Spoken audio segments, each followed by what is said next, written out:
ভাই ভাই আর কত সরান না, এই পুরাই ফ্রেমের মধ্যে একটু সরাই দেয় ভাই, আমার লাগবে না, একটু সরাইয়া দেখেন নেওয়ার পরে হচ্ছে। আর ভাই ভাই একটু মাথাটা নিচে করেন ভাই।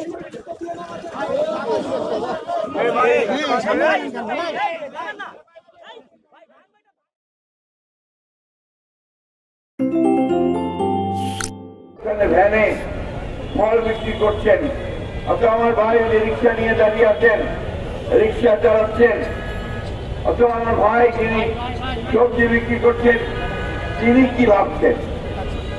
আপনারা কি কখনো তাদের কাছে গিয়ে জিজ্ঞেস করেছেন এখন যে ভাই যুদ্ধ তো হয়ে গেল একটা, আমরা তাড়াতাড়ি খেতে হলাম, এই যে আবৃত্তি করছি, ছবি আঁকবো, ছবি দেখবো, বই বই ছাপাবো, আপনার মতটা কি? বাংলাদেশের পরিবর্তনটা কি হলো জিজ্ঞেস করেন তাকে।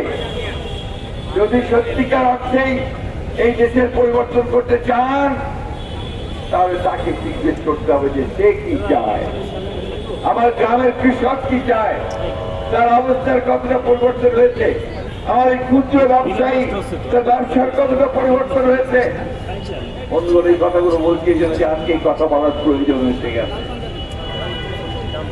এই কথাগুলো বলা খুব দরকার। বর্তমান সরকার যারা প্রতি মুহূর্তে সংস্কারের কথা বলছেন, রাজনৈতিক দলগুলোকে দোষারোপ করার চেষ্টা করছেন ইনডাইরেক্টলি, যে আমরা কোঅপারেট করছি না, কথাগুলো সঠিক নয়। আমরা সারাক্ষণ তাদের এই সংস্কার কর্মসূচির সঙ্গে আমরা সহযোগিতা করি, আমরা সারাক্ষণ সবাইকে নিয়ে কাজ করতে চাই। কই হাসিনার বিচারের তো এখন পর্যন্ত তেমন কিছু আমরা দেখতে পেলাম না। কেন কেন 1 বছর হয়ে গেল হাসিনার বিচার কাজ পুরো শুরু হয়ে গেল, এখন পর্যন্ত তো সেই সমস্ত হত্যাকারীদের যারা প্রকাশ্যে হত্যা করেছে, আপনার বিবিসি তার অডিওতে দেখাচ্ছে যে হাসিনা নির্দেশ দিয়েছে গুলি করো, লেটার উইপন ইউজ করো। এইগুলো কেন এখন পর্যন্ত সেটা আসেনি? প্লিজ এই বিষয়গুলোকে আপনারা সাংবাদিক ভাইরা দয়া করে আপনারা পজিটিভলি চিন্তা করে সামনে আসেন। আপনারা অত্যন্ত ভালো কাজ করেছেন, অনেক ঝুঁকি নিয়েছেন, আপনাদের সাংবাদিক ভাইদের অনেকেই শহীদ হয়েছে।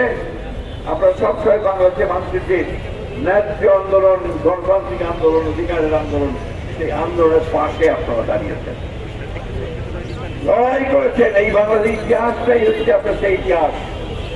সেই ইতিহাসকে সমুন্নত রাখতে আমার সেই শিশু সন্তানটি এসে চেয়ারের মধ্যে হয়ে গেছি, দেখলাম 5 জন সমন্বয়কারীকে গ্রেফতার করেছে পুলিশ।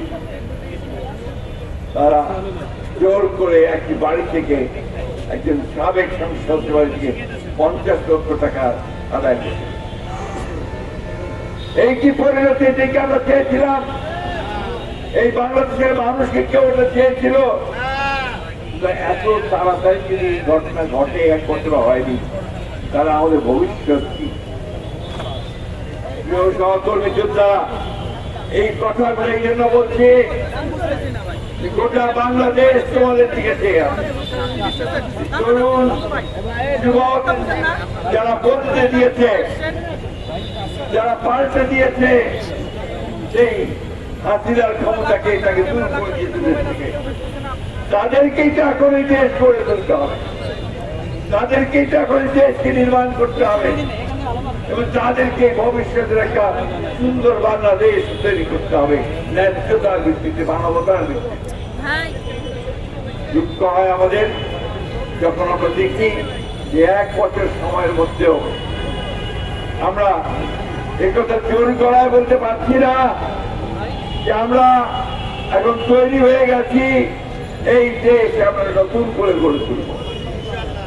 আমাদের নেতা তারেক রহমান সাহেব এই সুদূরে দিন রাত 24 ঘন্টা তিনি আমাদেরকে নির্দেশ দিয়েছেন, সংগঠিত করবার চেষ্টা করেছেন, আমাদেরকে আন্দোলনে নামিয়ে এই আন্দোলন করে এখন তিনি চিন্তা করছেন, কাজ করছেন এই বাংলাদেশকে কি করে গড়ে তোলা যায়।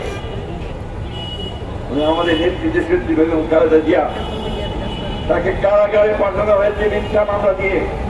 6 বছর আগে থেকে তিনি কারাগারে ছিলেন।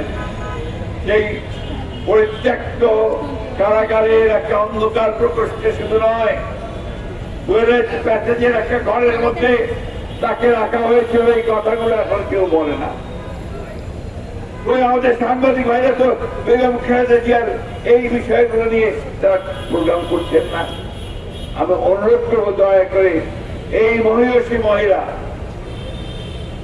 যিনি বাংলাদেশে গণতন্ত্র প্রতিষ্ঠার জন্য তার সর্বোচ্চ ত্যাগ করেছেন, তাকে নিয়ে আপনারা কথা বলুন।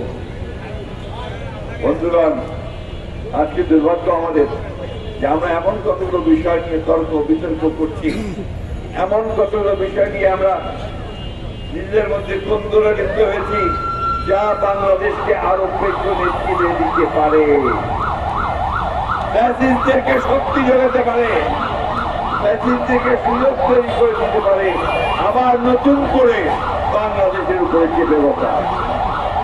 আমি এই কথাগুলো এই জন্য আজকে বলছি, এখানে যারা আছে তারা সব আমাদের সামনের সারির যোদ্ধা। তারা আমাদের ভবিষ্যৎ, তারা আমাদের ভবিষ্যৎকে নেতৃত্ব দেবে। বন্ধুগণ, আরেকটা কথা বলি, একটা কথা আছে ইংলিশে, পারসেপশন, পাবলিক পারসেপশন, জনমত, জনগণের ধারণা, এটাই কিন্তু রাজনীতির মূল নিয়ামক।